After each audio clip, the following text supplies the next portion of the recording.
Namaste. I'm reading a passage from a booklet, Letters to a Young Poet. This booklet is part of my very important part of my inner child healing journey.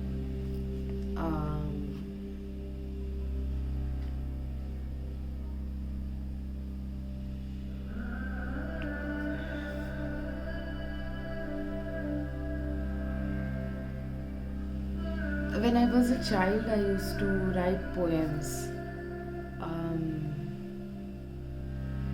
I don't know where I learned about it, or I don't. But I used to write poems, and life kept happening, and survival took over.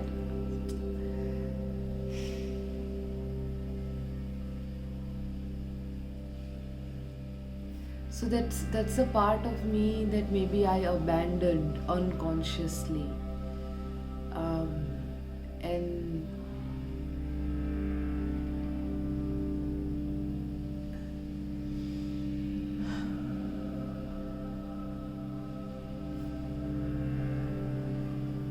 yesterday, during inner child healing work,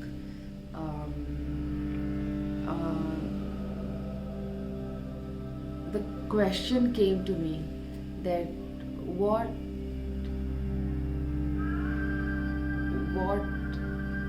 I want to be. When you ask a child, right, what I want to be, so you're just using this active imagination technique. I asked my inner child that what she want to be, and the answer came singing satellite.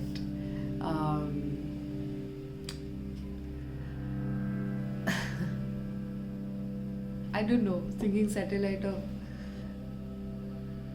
Earth or Saturn, one of um, um, so yeah, that part of me was somehow lost, but like never damaged. It was just like it became stray rather. Um, yeah. So I'm trying to find my way back to it, and this book I have gone again and again too. Um, just as, like, ancient voice talking to the poet.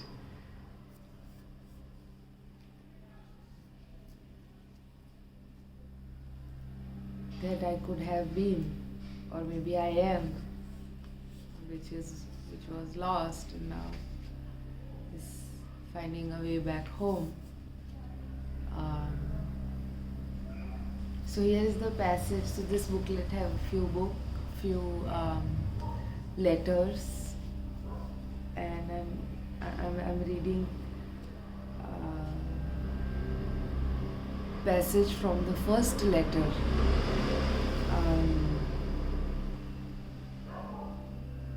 Yeah. You asked whether your poems are good. You send them to publishers. You compare them to other poems. You are disturbed when certain publishers rejects your attempts.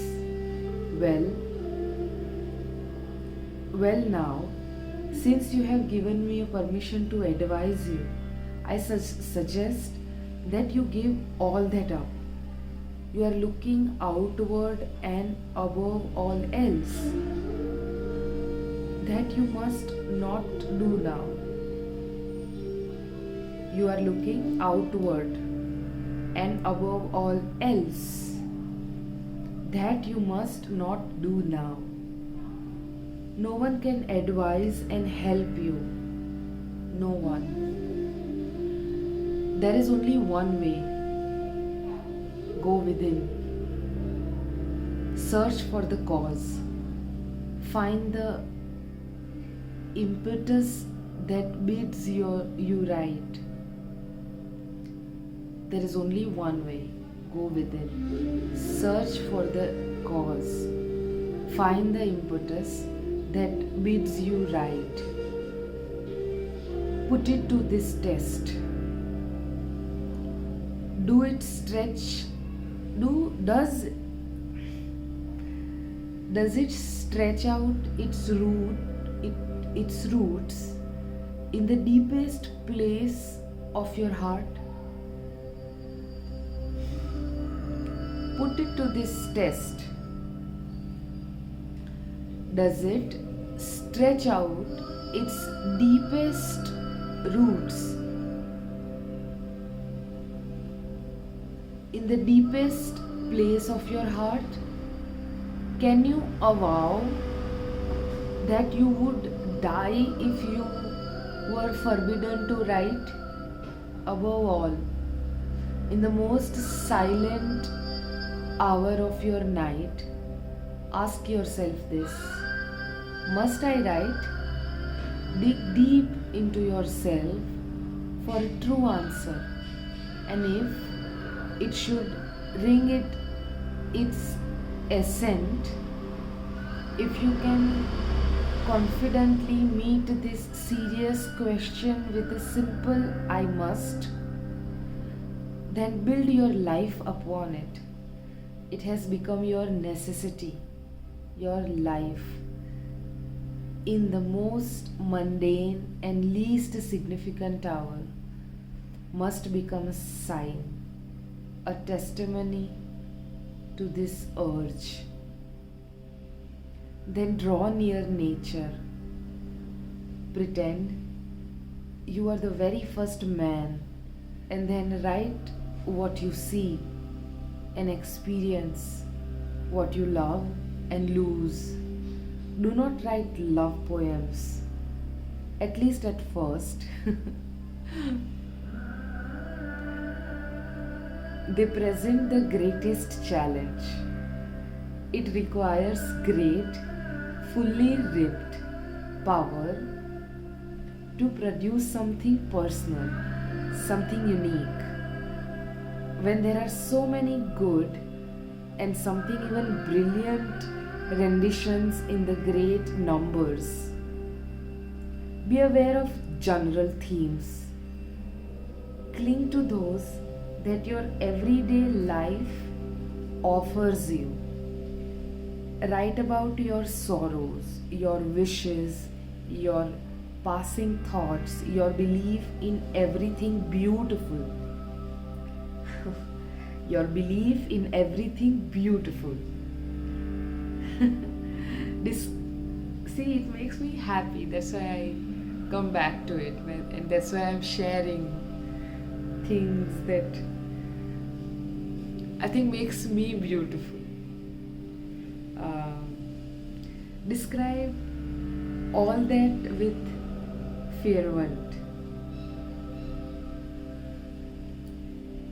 quiet, and humble sincerity. In order to express yourself, use things in your surroundings, the scene of your dreams, and the subject of your memory.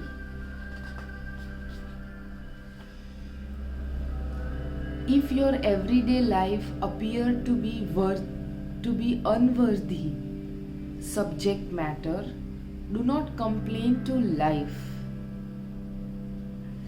If your everyday life appears to be unworthy subject matter, do not complain to life. Complain to yourself. Lament that you are not poet enough to call upon its wealth. For creative artists, there is no poverty. Nothing is insignificant or unimportant. Hmm. Maybe not paying bills are is significant and important. But I love you and I'm listening. Even if you were in a prison whose walls would shut out from your senses the sounds of the outer world, would you not then still have your childhood, this precious wealth, this treasure house of memories? Direct your attention to that. Attempt to resurrect these sunken sensations of a deepest past. You will gain assuredness. Your aloneness will expand and will become your home, greeting you like the quiet dawn. Your aloneness will expand and will become your home, greeting you like the quiet dawn. Outer tumult will pass it by from afar.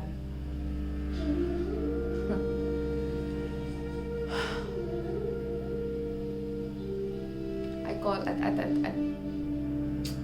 think it's meditative space, right? Your aloneness will expand and will become your home, greeting you like a quiet dawn. Outer tumult will pass it by from afar. If, as a result of this turning inward, of this sinking into your own world, poetry should emerge, you will not think to ask someone whether it is good poetry. And you will not try to interest publishers of a magazine in these works. For you will hear in them your own voice. You will see in them a piece of your life, a natural possession of yours. A natural possession of yours. A piece of art is good if it is born of necessity. This, its source, is its criterion.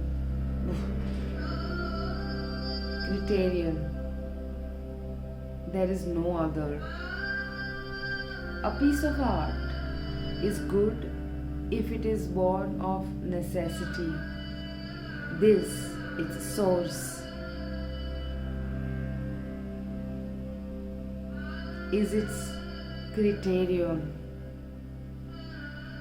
There is no other. Therefore, my dear friend, I know of no other advice than this. Go within and scale the depths of your being, from which your very life springs forth. As its source, you will find the answer to the question whether you must write.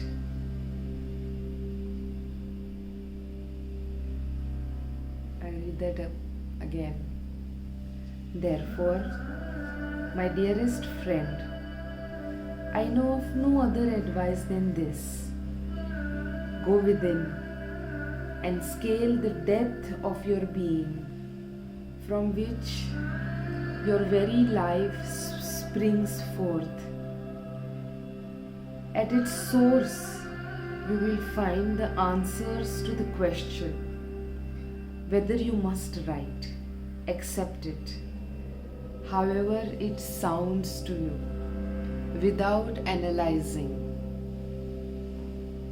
Perhaps it will become apparent to you that you are indeed called to be a writer. Then accept the fate, bear its burden and its grandeur without asking for the reward which might possibly come from without. For the creative artist must be the world of his own and must find everything within himself or herself and in nature. I am nature. To which he has betrothed himself. Let me read that again. For the creative artist must be a world of his own and must find everything within himself and in nature, to which he has betrothed himself. It is possible that even after your descent into your inner self and into your secret place of solitude, you might find that you must give up becoming a poet. As I have said, to feel that one could live without writing is enough indication that, in fact, one should not.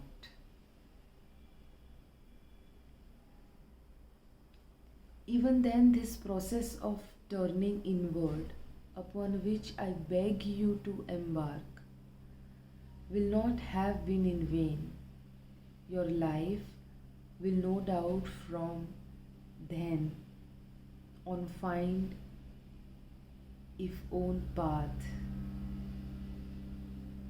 Your life will no doubt from then on find its own paths, that they will be good one and rich and expensive, that I wish for you more than I can say.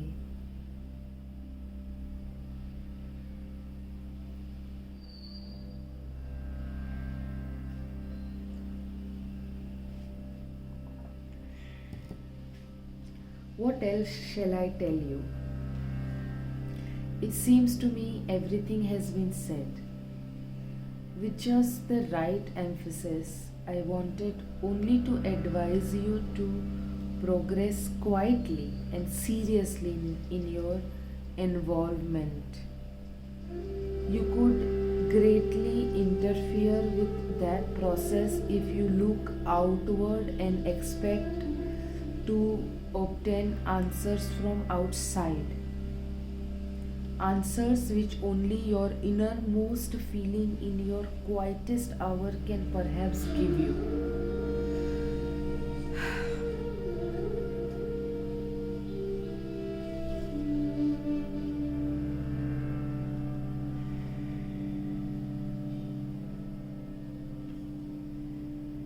Let me read that again. I wanted only to advise you to progress quietly and seriously in your involvement. You could greatly interfere with that process if you look outward and expect to obtain answer from outside. Answers which only your innermost feeling in your quietest hour can perhaps give you.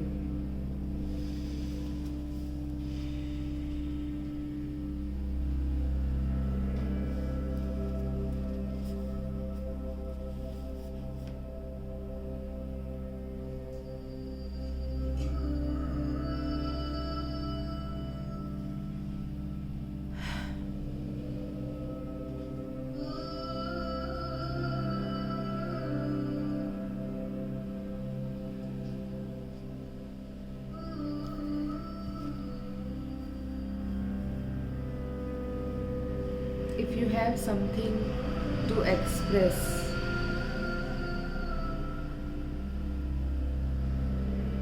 if there is something that you can't, that that is hurting you because you are not letting it out, you are not, those energies that is channeling through you, you are not giving them a voice and you are suppressing those forces in you, it can also turn into a toxic force. You can become angry, you can in general become less tolerance, become less tolerant about mundane of day-to-day life, or it not allowing these energies to channel through us manifests somehow in your psychic field, spiritual field, physical field, and in all of them. Same way trauma also operates in our reality. Childhood trauma and childhood neglect both have a similar kind of a manifestation. The way both have a different kind of impact on psyche, but the way they play out, the way people act out is act out those neglect or act out upon those traumas are very similar in body. In we all are ultimately one, right? We all are. Even I think I've been working with animals, living around lots of animals. Even with them also, they also feel abandonment trauma. They also feel. But as a human, we have a way to heal it, and healing that self of mine, which I abandoned maybe, or perhaps which I shut down. Who wrote because she loved life so much. And then I had that kind of a solitude after a point in life when, well, again,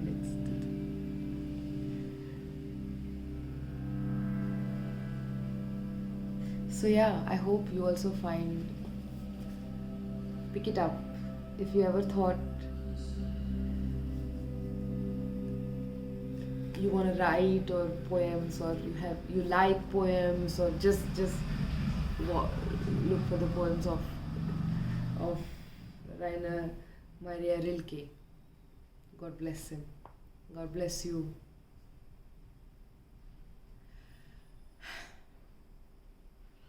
Thank you for your time. I'm grateful for this time on earth.